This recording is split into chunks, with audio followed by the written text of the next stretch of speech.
What is going on, everyone? My name is Andy. Welcome back to another FPL video. In this one, we're talking about some of the best fixtures over the next kind of 5 to 6 weeks, which teams we should be looking at, and then obviously whether we should be actually buying players from those teams or avoiding them as well. Now, there has been some talk, rumours and speculation. There could be some double game weeks in 25 and 26. They're not announced at the time of making this video, but there's no point in putting it off in case they don't come, right? Because we all thought there might have been an Aston Villa double game week last week, and it never happened. So we're going to go through the teams, and I'll kind of mention what doubles could happen along the way as well. So if you enjoy it, give it a like, hit that subscribe button, and let's jump into it. So we'll start off with Man City. Fixtures looking pretty good, right? Obviously for Man City, most fixtures are decent anyway. It's very rare they get a hard fixture on where maybe they've got to play like Chelsea, Liverpool, I don't know, Man United, Spurs all away over like a span of 4 game weeks, right? Unless that happens, the fixture run's usually pretty good for Man City. But in particular, the next two, especially from an attacking point of view, Brentford and Norwich are pretty good. Now, we don't know who's going to take over Everton at the time of recording yet, but Everton haven't been fantastic defensively. And although I think Conte is doing some good things at Spurs, and I think they've got a genuine shot at getting top 4 this season potentially, we saw that Chelsea had a pretty good game against Spurs, and I definitely think Man City could do similar against them as well. So overall, defence or attack, pretty good. I'd say maybe even better defensively, these fixtures, than attacking-wise, but how good are Man City in attack, right? They're going to be able to score goals against all these teams. So looking at the players, I've listed 5 on the screen. What I will say, as always, it doesn't mean they are the only 5 options. It doesn't mean they're necessarily the best 5 options, and sometimes there isn't even 5 good options.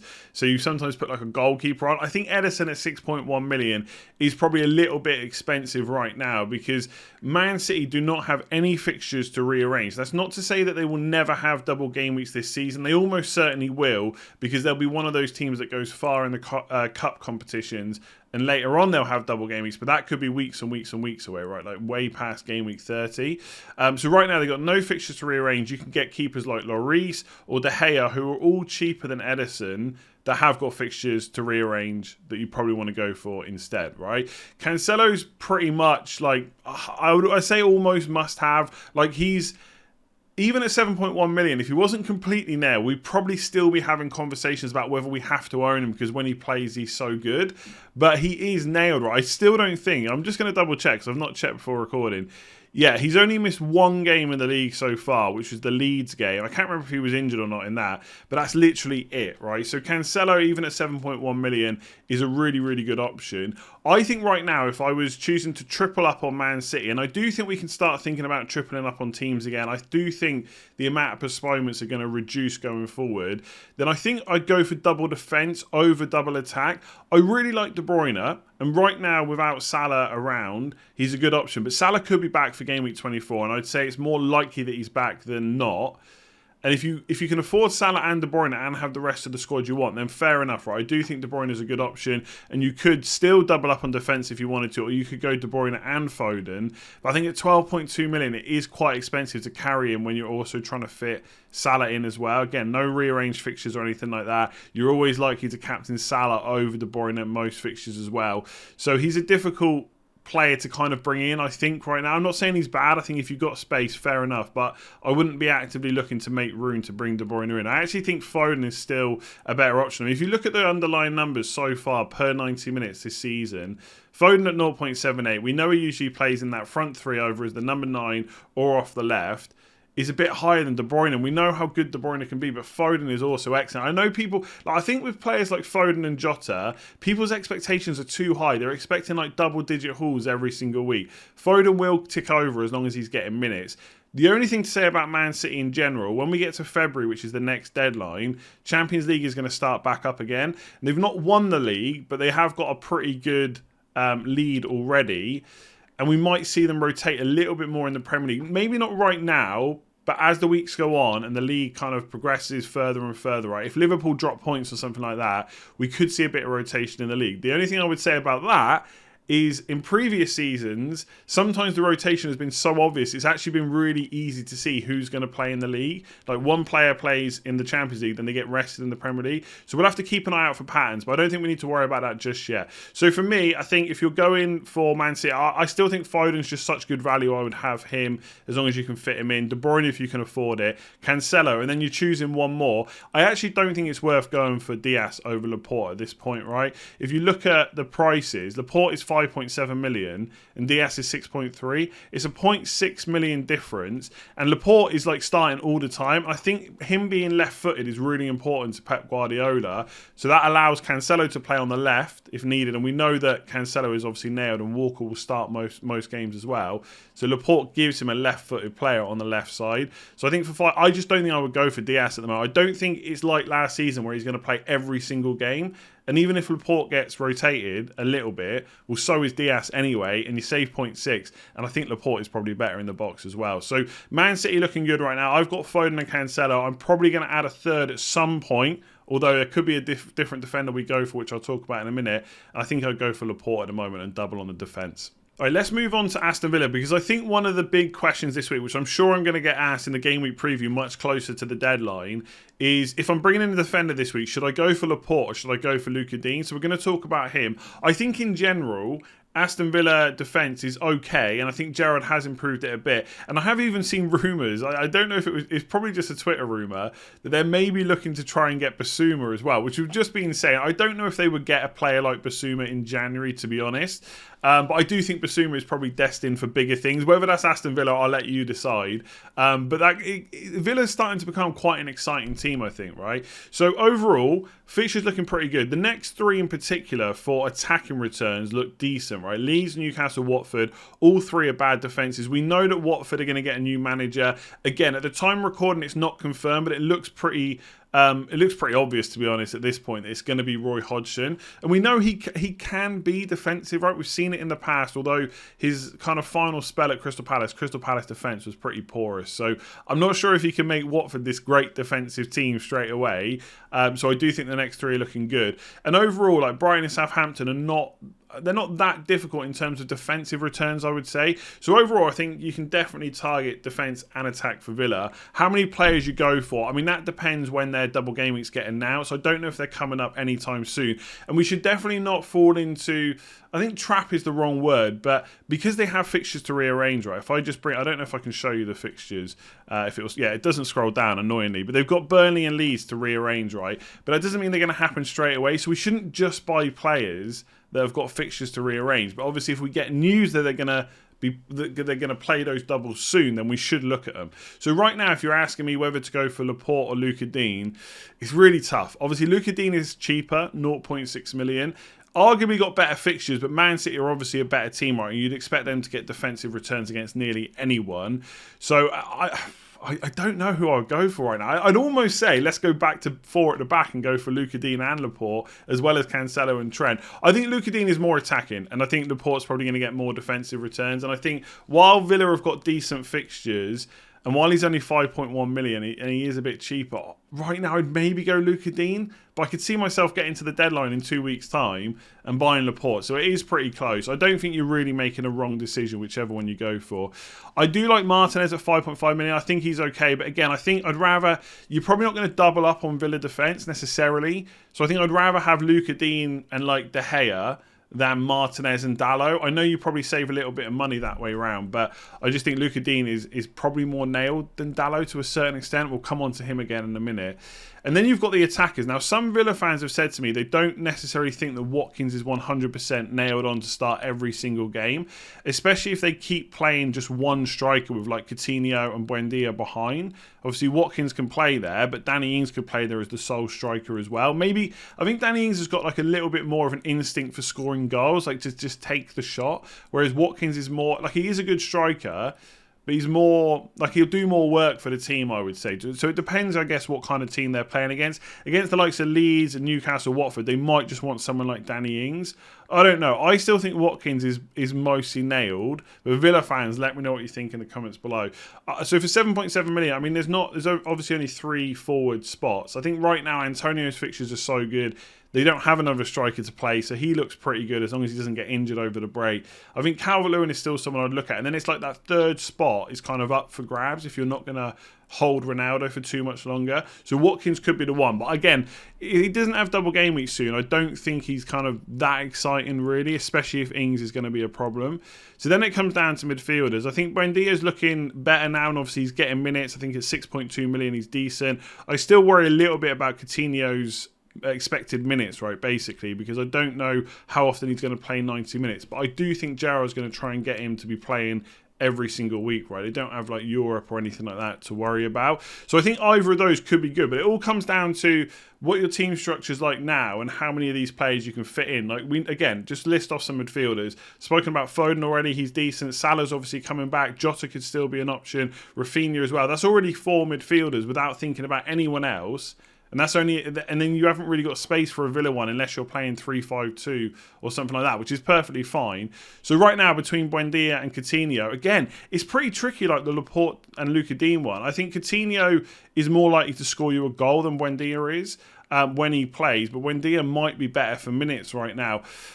Again, 2 weeks' time, I might change my mind. But if I was buying one of these players right now, I'd probably opt for Coutinho. I think it's a little bit more exciting. I think he's got a bit more goal threat. And he's probably the one I would go for. But Buendia's looking good. We need to keep an eye on him. All right, Man United. I know what you're thinking. They're playing rubbish right now. You don't really want any of their players. They're struggling to break teams down. They're not scoring a huge amount of goals. Like, they're going to get clean sheets. Harry Maguire hasn't been great, although he was okay against West Ham. But let me tell you, in game week 25, they may have a double game week, okay? Now, with Villa, we know they've got fixtures to rearrange, but we're not 100% sure exactly when they're going to go. Ranić almost kind of hinted in an interview by mistake the other day that they might have to play Brighton soon, right? Which is basically going to go in this, hopefully, maybe, not 100%, but in the same week as Southampton. So potentially Man United's fixtures could be Burnley in game week 24, then Southampton and Brighton in game week 25, then obviously the Leeds and Watford games. So they've actually got a pretty good fixture run. So one thing I'm kind of considering at the moment is not getting rid of Ronaldo and holding on to him and trying to get Salah a different way. So that I've got Salah captain in game week 24 as long as he's back. Hopefully we'll find that out over the course of the next couple of weeks, right? And if he's not, I tell you now, if Salah's not back for game week 24, I don't think I'm going to get him until game week 26, but that's probably a different video. So he's holding Ronaldo because in game week 25, we can say how bad Man United are, etc. We know that we've all got kind of punished a little bit by the double game week for Watford, but you still go for double game week players, right? They still have higher probability of getting you more points, right? And that's all we care about. So even if Salah's back for 25, which he should be, if Man United double, I'm going to captain a Man United player. Simple as that. So keeping Ronaldo is definitely an option. If you don't have Ronaldo or Fernandes, then arguably you could look towards Fernandes. Now, I do think that's a little bit... maybe a little bit hindsighty, right? Obviously, Fernandes has looked better since they've switched formations, right? There's no doubt about that. I think he's on the ball more central, getting forward more. I do think on the eye he has looked better, right? I get it.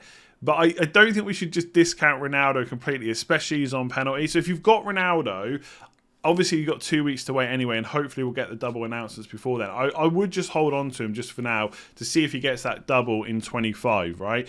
Outside of those two players, and again, it's all about kind of squad structure. If you've got two high-priced midfielders and cheap forwards, then yeah, you just get Fernandes instead, right? Save yourself a transfer and then having to switch back. So those two are good. I still think De Gea in goal at 5.2 million is a pretty good option. Again, a double game week potentially to come. Still has another one to rearrange. Pretty good fixtures. Man United did look better defensively against West Ham, although you could argue West Ham didn't really try and trouble them that much. So I do like De Gea. I think he's a pretty good price for a player with potential doubles to come.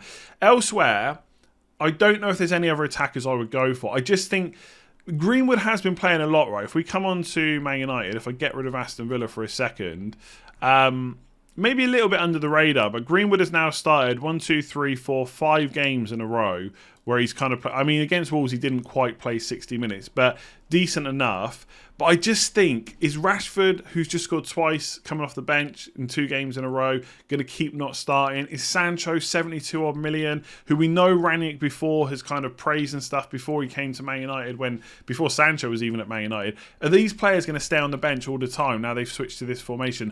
I'm not convinced they're going to. Same with Elanga, right? He's playing really well, probably deserves to keep his place, but is he always going to be there?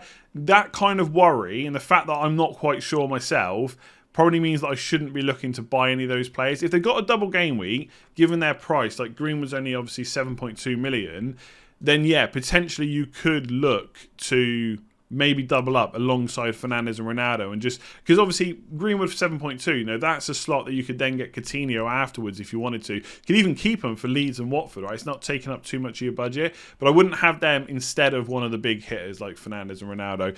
In defence, it's pretty simple. I think it's only really Dalot that's an option. He has started a lot recently. Wan-Bissaka hasn't been available, right? So I think the wording is important here. I don't think that Dalot is nailed where he's definitely going to start every single game, even when Wan-Bissaka is fit. But I do think he's first choice. So in a double, could Wan-Bissaka play one of the games? Possibly, right? That's just a risk you take. But I do think Dalot at 4.5 million is still okay. There's not really anyone else I would buy. I don't think it's worth spending 5.5 on Varane. Maguire's 5.4 million. Before Lindelof wasn't available, he got benched the game before anyway. So you can't even... This is the problem with Man United right now. I'm not even sure you can be 100% confident of who's going to start at centre-back. And Telles at 5 million could be an option depending on how long Luke Shaw's out for. So if Ranić says that he could be out for another couple of weeks, maybe a couple of months, or whatever it ends up being, then Telles at 5 million could be decent because he is a bit more attacking. Ranić spoke about that before as well. So ultimately, Man United, I think Ronaldo or Fernandes are going to be needed if they've got a double in 25. Outside of that, I don't really think you need them in your team. Right, there are better attackers from better teams right now, even though the fixtures are good. But if you can get Salah and one of these, one of Fernandes or one of Ronaldo, the fixtures are good. They could have a double. There's no reason not to hold on to them. Right, let me try and sell some Everton players to you because obviously they have not been playing well recently at all. To be honest, even with the fixtures, right, I mean, Newcastle and Leeds are pretty good for attacking returns. I don't think Southampton's that bad either. After that, it does get pretty tricky, right? 27, 28 and 29. They're not great for attacking returns, so this might be a bit of a short-term move that you go for, or you bring in a player that you can maybe rotate in your squad a little bit. But I do think Calvert-Lewin, right? If I was bringing in a striker this week, let's say I was selling Ronaldo to get Salah and I needed a striker, I do think Calvert-Lewin is the person or the player that I would go for because I just think the next two in particular are so good. And like I said, Southampton's not that bad either. And now I know he's not done anything since he came back, but we know what a quality striker he is. We know that he's got penalties as well. I'm assuming they're not going to change the penalty order with a new boss. And you might be saying, well, he's not done it, he's not informed. But I had a quick look at some of the stats. Now, this is from Fantasy Football Scout, okay? If you haven't checked them out, I've made it bigger so you can't see it, but it's Fantasy Football Scout. You can go and check them out. This isn't sponsored or anything. But this is over game week 21 to 23. And Calvert-Lewin is 1, 2, 3, 4, 5, 6, 7th for expected goal involvement, right? So not at the highest, not like a Bowen, but obviously he's taken up a forward spot. Now there's quite a few forwards in this, right? Tony, Kane, Edouard, Antonio and Calvert-Lewin are all in kind of the top 7. But Calvert-Lewin obviously is a decent price and he's got the fixtures as well. So I don't think he's a bad option, but I don't know if we'll be keeping him in our teams like a huge amount of time because obviously the fixtures past that aren't great. And if you look even further, you get Watford away kind of in game week 30, but we're looking a long time ahead then. They do have a lot of fixtures to rearrange, so obviously if they get some doubles over 25 or 26 like some other teams might as well, then happy days. Like he looks like a really good option, but I think he's decent. Elsewhere, there's not too many other players I'll bring into my team. I don't think I'd be going for an Everton defender right now. I mean, either they're not attacking enough or they're not really nailed on enough. Like Godfrey at 4.8 million looks pretty nailed, but would I really want him in my team? Probably not. And again, Pickford, I'd probably rather have De Gea for a little bit more money. Then it comes down to the midfielders. So you can get some cheap options. Like I've still got Gray in my team. 5.5 million. He's probably okay as a cheap option in midfield if you need to use him as an enabler or you want like 8 attackers so you've got a decent squad you can rotate and stuff like that. But ultimately, there's not too many players I'd want to go for Everton. Good short-term fixtures. I think Calvert-Lewin's good. Maybe Gray as an enabler. There ain't too many players outside of that I would be looking at. So there we go. Let me know in the comments below which of these teams you are targeting and which players you're looking to buy over this coming week up until game week 24. Obviously, it's early days, but it's never too early to start thinking about what you might do, having a few different transfer plans and stuff like that. If you have enjoyed it, give it a like and hit that subscribe button. I will be keeping the content coming over these 2 weeks. Obviously, it's Tuesday now. It's still over 2 weeks at the time of recording because the deadline's in the evening until the game week 24 deadline. So there will be content, but it probably won't be every single day. So keep an eye out. Obviously, as we get closer to the deadline, there'll be way more content as well. But thank you for your continued support. Thank you for watching. Give it a like if you enjoyed it. Like I said, hit subscribe, and I'll see you again soon.